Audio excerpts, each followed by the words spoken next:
guess it's about time someone wrote a song about the mattress. I feel it in my bones.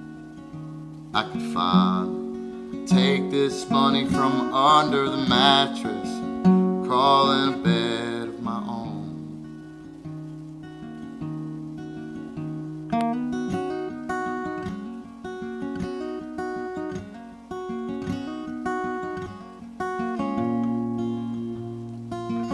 Stoking fires, changing channels, I more than paid my penance.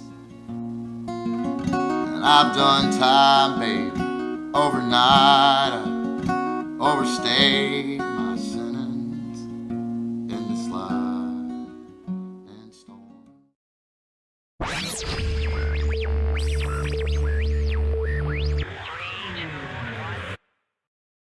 This is Yellowhammer State.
Take me home to that Yellowhammer State.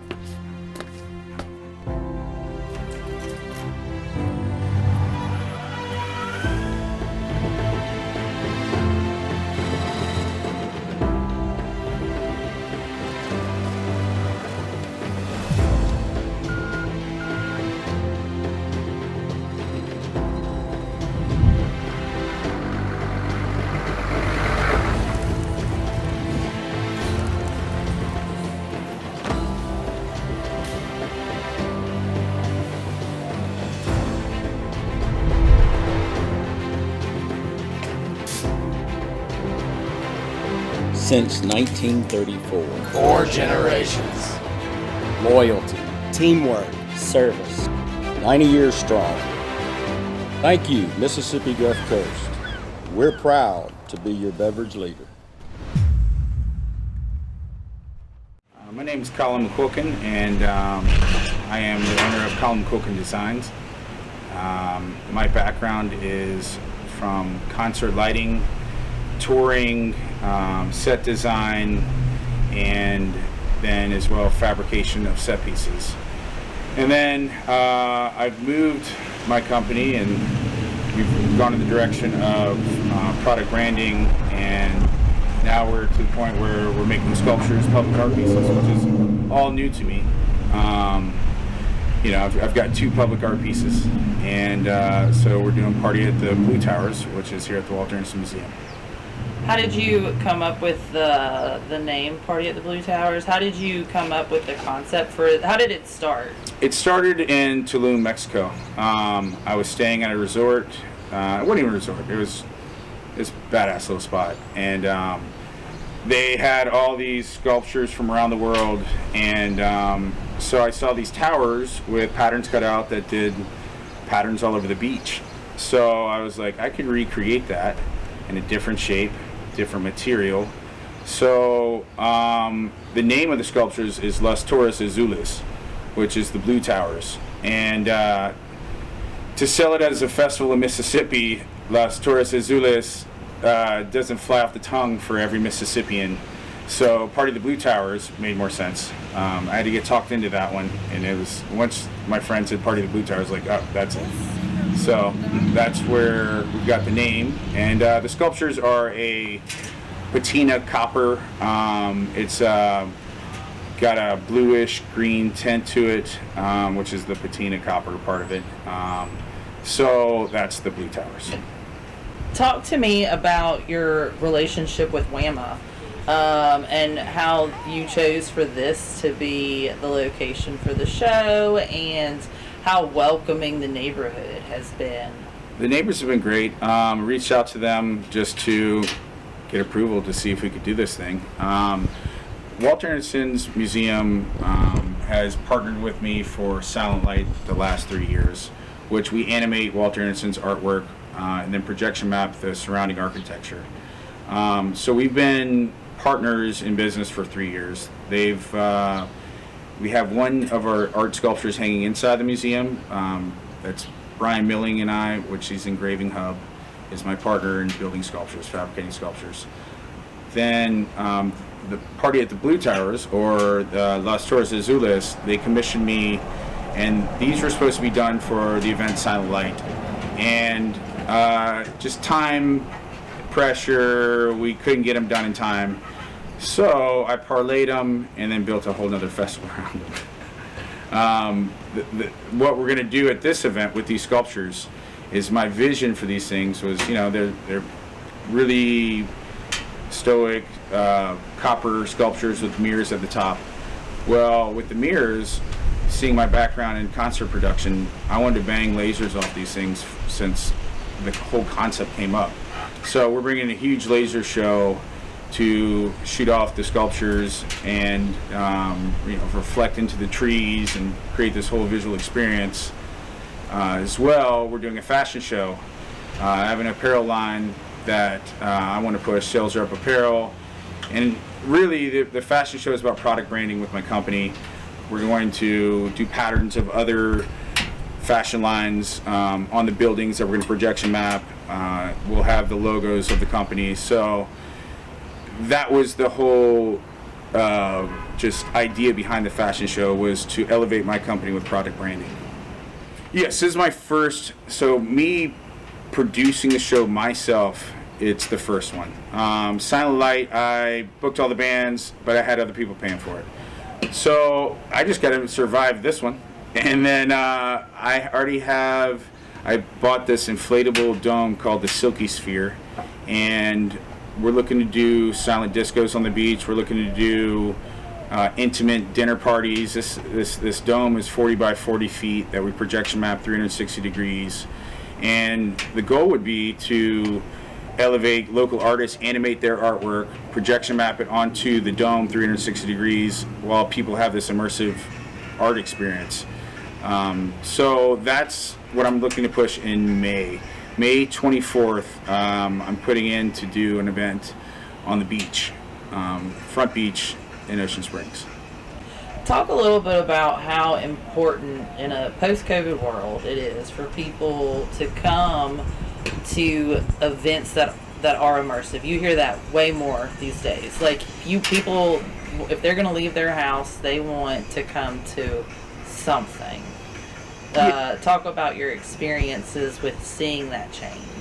With the immersive side of things, I've been pushing my company towards that for the last 7 or 8 years. I started at South by Southwest doing immersive branding experiences for Mazda, Nike, and a few other brands. And then from there, if you create an experience for the patrons that is not just bands and music, but they could see local artists with their art animated, or then we have sculptures with lasers bouncing off of it, or if we could do interactive experiences where the patrons can play with technology and then also play with the projections or the lasers, whatever.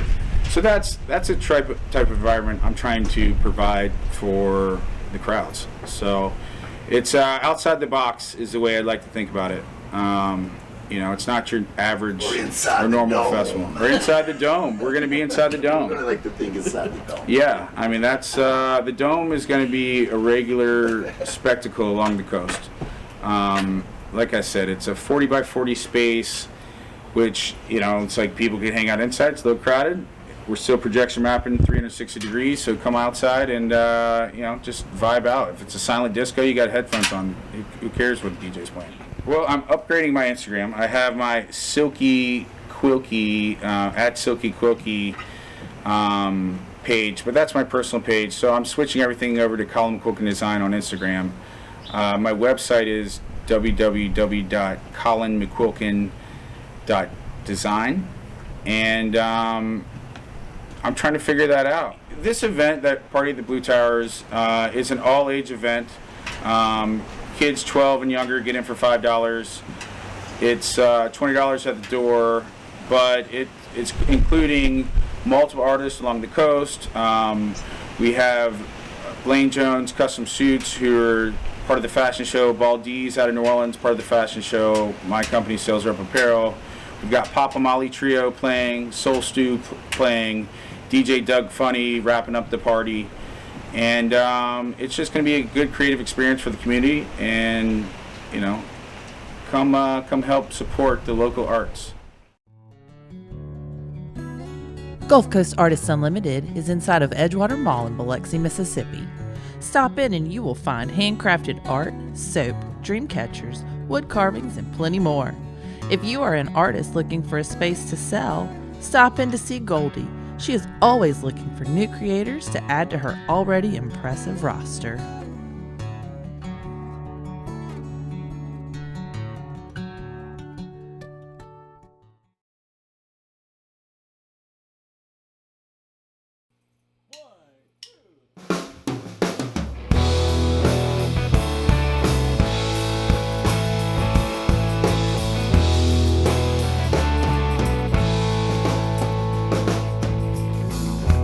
So you driving down the interstate.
Walter. And we're the Sunday Sinners.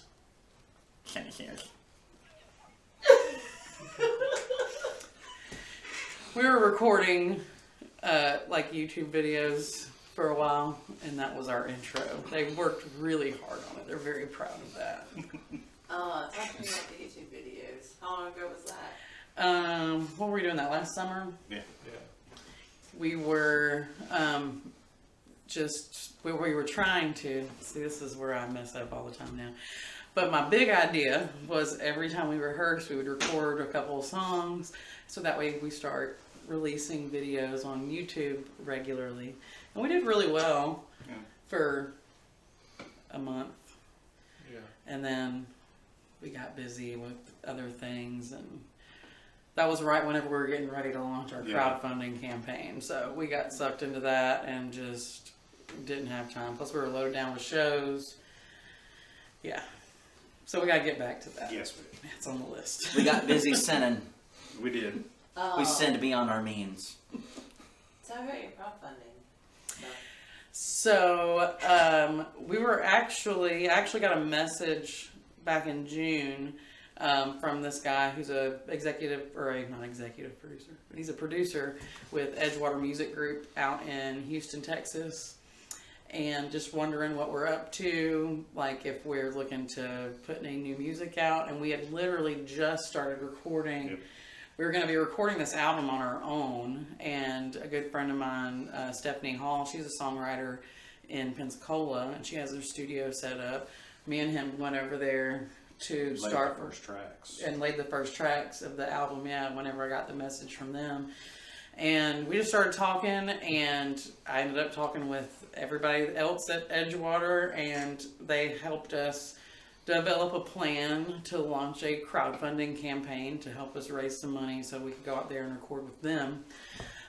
They work directly with Sony Music for distribution, and they're pretty stellar. I felt weird about working with them because I didn't know them, so I went and stalked like all the artists that they've worked with and sent them messages on Instagram. I'm like, hey, what do you think about these people? And is that not Southern? Oh, absolutely. Like Southern. Your Mima didn't know your brothers at church, but from South Alabama, like my mom didn't raise me a fool. Like who are your mama and them? My mama and them. My mama, Mary. She's from Robertsdale, Alabama too, and my dad, Tim Salter. He lives in East Texas. I lived with him for high school, so that's why I claim both South Alabama and East Texas, because I grew up split between the two.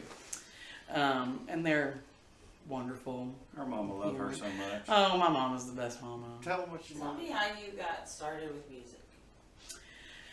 I've been singing and writing as long as I can remember, as long as from the first time I opened my mouth and to the first time I could put pen to paper, I was writing. And then I started going to karaoke whenever I wasn't quite old enough to be in the bars, allegedly, and really worked my nerve up there because I was still very afraid of the stage. Like, I did band in high school, I did theater in high school, but I was the behind the scenes kid that ran the sound and the music, that kind of thing. Curtains were fun. Yeah, curtains, that whole thing. And then started singing with other bands that I became friends with until finally I said, okay, I'm tired of doing everybody else's thing. I'm going to do my own thing. And my roommate said, hey, the place where I work needs somebody to play for 4th of July. Do you want to do it? And I'd never played a show by myself before. I didn't even own my own equipment. No PA whatsoever. I had a guitar with a really terrible pickup that cut in and out all the time that a fan of mine gave me. And I was like, yeah, sure, why not? Sign me up for it. I went to Guitar Center, spent $250 on this little PA system, and I bought a microphone off of somebody off of Facebook Marketplace or Craigslist, I think it was back then that I bought it off of. and went and played my first show, and it was 4th of July, and it was 1,000 degrees, and I was outside, and I loved every minute of it. And I spent way more money than I made that night, but that PA system, we still use it at rehearsal to this day, and that's been 10 years ago. Yeah. So, Well, up until about a year ago, we were using We were it using it shows, in duos. for duo shows, yeah. And so I played solo for a long time, and then 4 years ago, almost 5 years ago, I had the opportunity, thanks to my dad, to record my first album. And I did that. He was on that album. That was before we created the band, though. We were playing with Nobody Special. Yeah. He had a 3-piece band that we played with. I played with them, joined them. So we were Ella and Nobody Special. Ella and Nobody Special. And then once the record was recorded, I was like, okay, I need to really develop my own sound, get my own people in here, that kind of thing. And that's when the Sunday Sinners were born. And he's been with me from the word go. Because back karaoke, we were singing. Yeah, we were karaoke doing, for years together. before that, we did Yeah. karaoke, we did open mic nights together for years. I think you even came and saw way back when I was playing with Fat Lincoln too. I mean, we've known each other for a Long decade time. almost. Yeah. And that whole time I was like, one day, Mm-hmm. you'll be my guitar player. No, I can't get rid of it. No. It's my band husband now. Yeah. He's blood oathed in. Mhm. Can't leave. Tell me a little bit about the music scene over in Alabama right now. How is the music scene in Alabama? It's booming, for one. There's so much, like, it is insane how much talent is packed into one area. From down at the beach, all through Baldwin County, Pensacola, Mobile.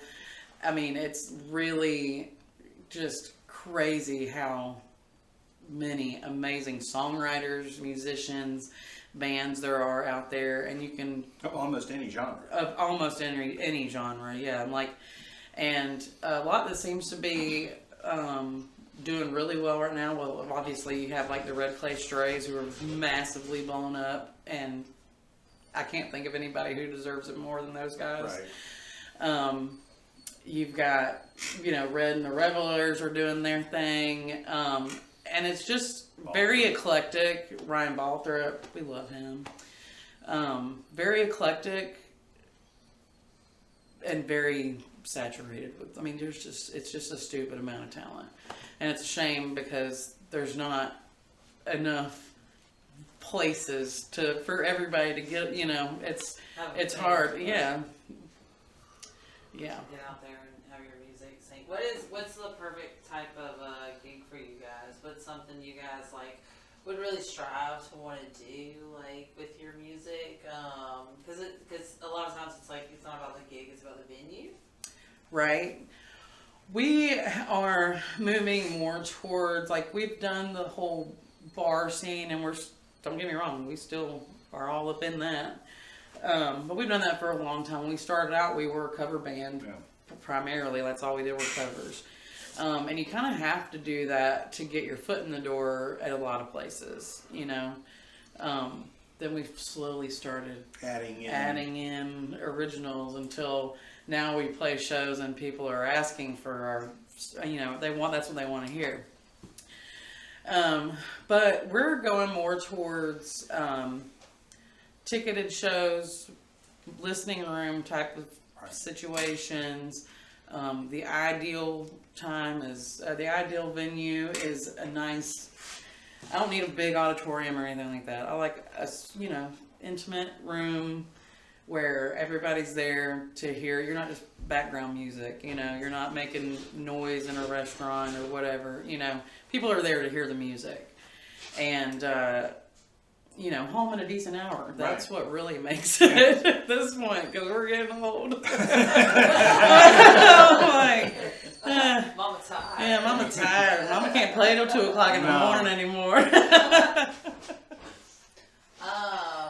you want to talk about your social medias and stuff? Sure. We have our Facebook page, Ella Salter and the Sunday Sinners. You can find all of the links to all of our social medias are on our website, ellisalter.com. We have TikTok at Ellis Alter Music, Instagram. Everything is at Ellis Alter Music. We have a TikTok. We have a TikTok. My dogs are on there a lot. Because I have a lot of dogs. You know, it happens. Too many, but you know. There's no such thing. too many is enough for her. So yes. But yeah, we have TikTok, Instagram, Facebook. Those are our primary ones. We do have a Twitter, but that's mostly me talking college football. So there's that. If you want to hear any college football hot takes, that's where you find that. Cute dogs, TikTok. Anything else, Facebook and Instagram. Football also. Yeah. X. Yeah, X, yeah. No Twitter, whatever. Is there anything else you want to add? Y'all got anything? Anything y'all want to say? Nah. I've been talking the whole time. Yeah. These guys are all quiet. I'm thankful to be a part of the band, honestly. Yeah. We're thankful you're here too. Fought a long time and waited a long time for you. we really did. Yeah. Y'all good? Yeah. These two don't ever talk. No.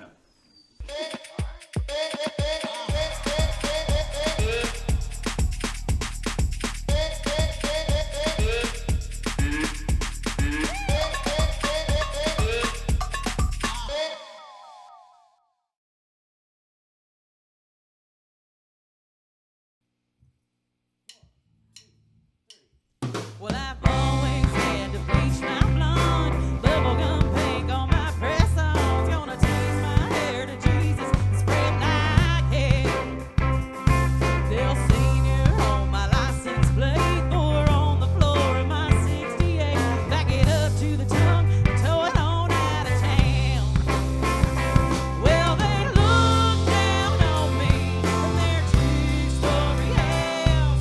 They're smoking big cigars while I'm toking on some grass, so I'll keep on rolling. I got my own brand of class. I'll keep on down the road, towing my trailer trash.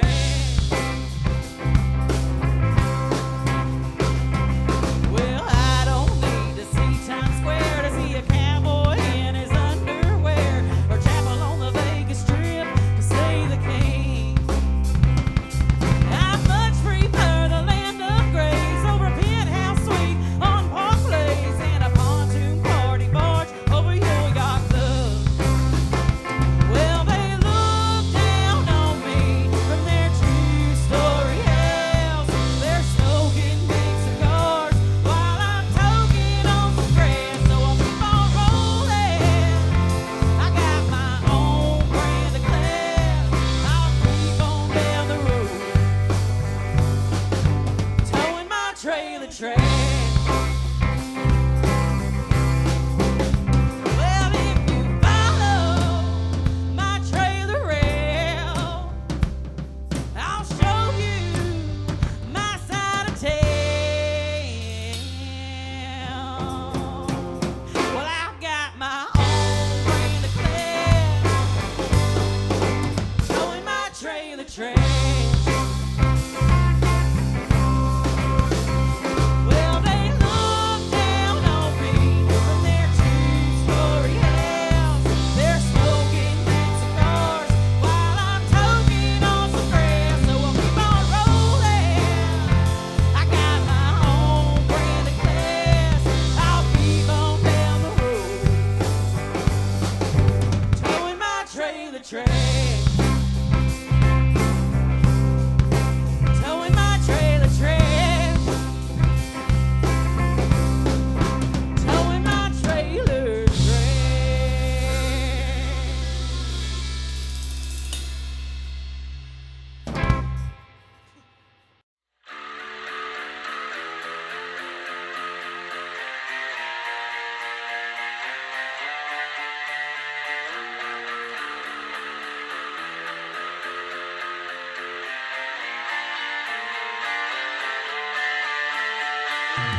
song is called Try Jesus.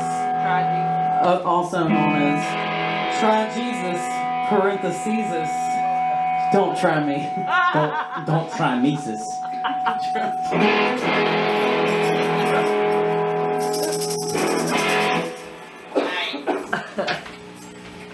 Ready?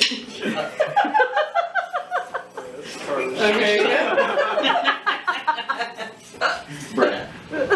Brett. Okay, ready? Don't make him giggle.